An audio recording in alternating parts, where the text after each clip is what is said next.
In this video, we're going to look at the topic of angles which are formed when drawing parallel lines. So first of all, let's talk about parallel lines. And what is a parallel line? Parallel lines, first of all, in maths are denoted like this. How we represent a set of parallel lines: if I have two straight lines drawn like this, running side by side, and they have arrows pointing in the same direction, that is our way of saying on the page that these lines are parallel. Parallel lines are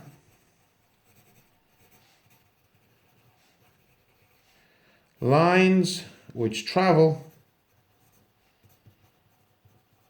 alongside each other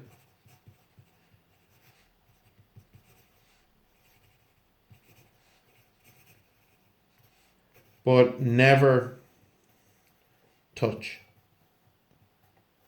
or cross, intersect. That is what we mean by parallel lines.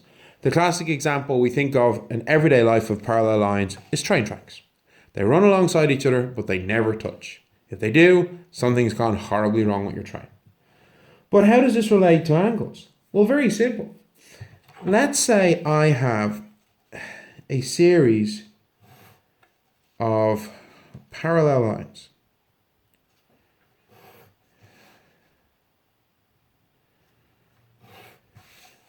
Like so, with a line going across them.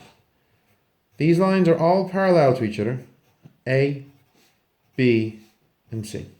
And we have this other line which cuts across them all. This line in maths, a line that cuts across or intersects a series of parallel lines, is called a transversal line.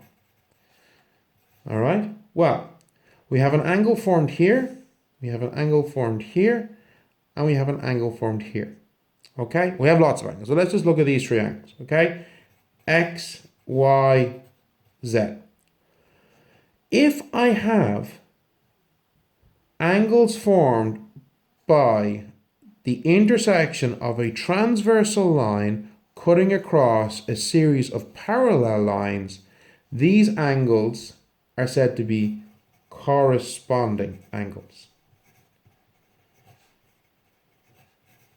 Okay? And corresponding angles are equal in measure.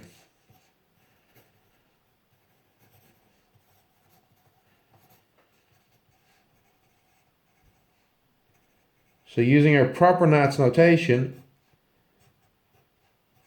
the length of the angle x, remember what we said in class, vertical straight lines means length or distance, slanty capital L means angle. So when I say straight vertical lines either side of a slanty capital L with an x, I'm saying the length or size of the angle x is equal to the length or size of the angle y is equal to the length or size of the angle z.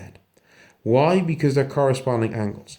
If I were to magically pick this angle up and slide it along, it would perfectly overlap this angle or this angle and vice. All of these could slide along and perfectly overlap the other ones. Why? Because the angles X, Y, and Z have all been formed by lines which are parallel to each other and have all been intersected by the same transversal line.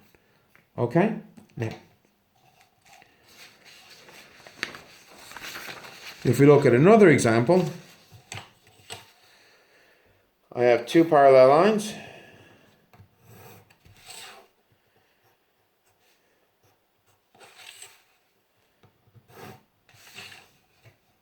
F and I, and they're intersected by the transversal H.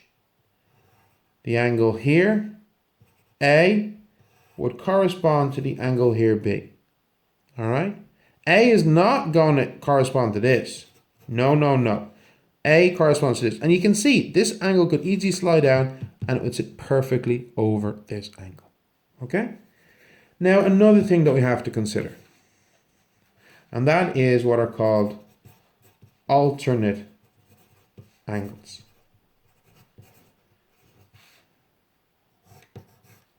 This is different than corresponding angles, but they are related.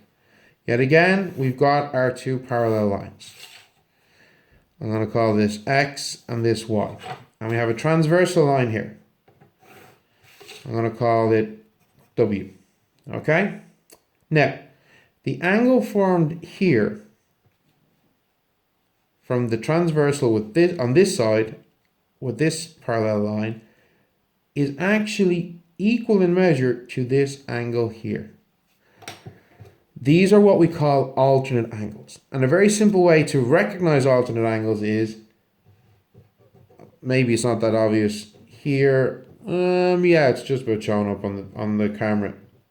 Alternate angles are formed by drawing a Z-like shape. So here's my Z-like shape. They are equal.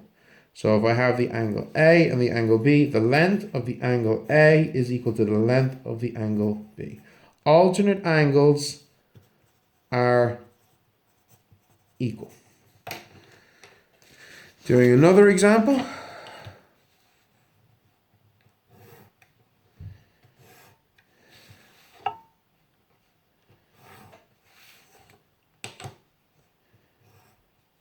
If I have the angle here, I'm going to call it alpha, and the angle here, which I'm going to call beta. Yet again, we're getting that Z-like shape. This time it's a flipped Z, but alpha is equal to beta. So in alternate angles, they are equal in measure. All right? And then, final bit of an example.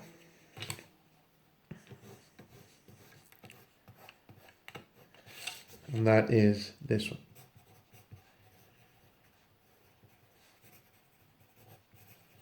Interior angles. Yet again, I have my two parallel lines, which are intersected by a transversal line. Okay? This angle here plus this angle here are not equal to each other.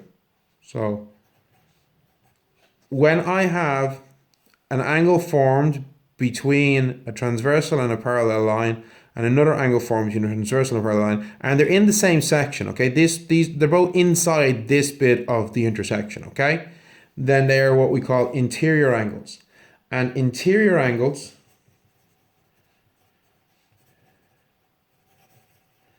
equal 180 degrees. So in other words, if I add the angle X plus the angle Y, it would equal to 180 degrees. Why? Because basically, guys, if you think about it, you're sort of inside half of a circle. Okay? So let's look at our example 1 from the book.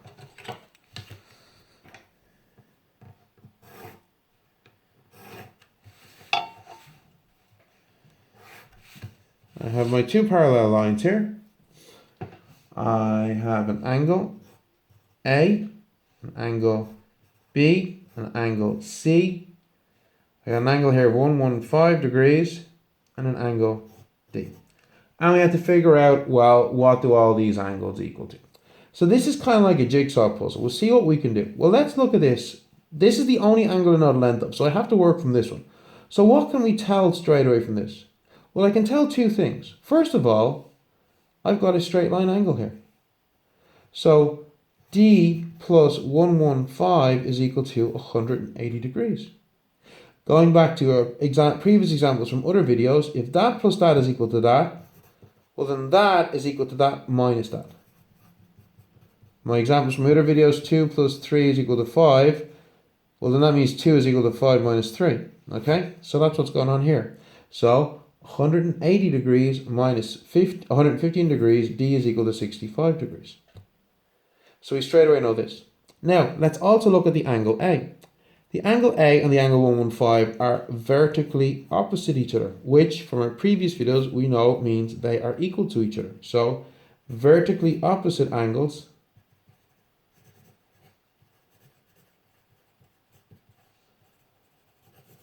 are equal.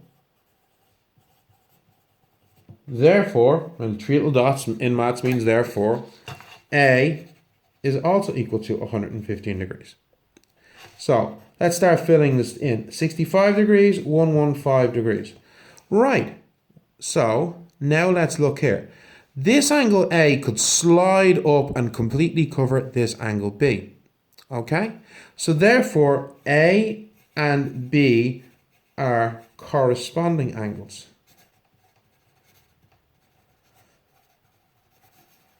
Therefore, A is equal to B, so B is also equal to 115 degrees. And B and C are vertically opposite, so therefore C is equal to 115 degrees. And that is how we solve these questions, these jigsaw pieces, one piece at a time until we solve the entire puzzle. Okay, thank you very much. This should help you with your work tonight. Don't be wrecking everybody's heads. Try and help out around the house if and where you can. Don't get too stressed about this work. If you're having difficulties, please email me and remember to wash your hands.